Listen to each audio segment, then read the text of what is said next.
সামাজিক চালু থাকা প্রকল্প, এটা আমরা আমাদের কর্মসূচি মানে প্রচারকালীনও বলেছি, কোন চালু থাকা সামাজিক প্রকল্প সে 30 বছর আগের হতে পারে, 10 বছর আগের হতে পারে, কোন সামাজিক প্রকল্প আমরা বন্ধ করছি না।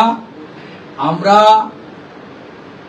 পেপারলেস অফিসও করব, আমরা সমস্ত পোর্টালগুলোকে আপডেটও করব এবং সমস্ত বেনিফিশিয়ারি ডিবিটির মাধ্যমে, যেটা নরেন্দ্র মোদীজির নেতৃত্বে দেশের সরকার করেছে, ডাইরেক্ট বেনিফিট ট্রান্সফারের মাধ্যমে হবে এবং সবটাই স্বচ্ছতার সঙ্গে হবে।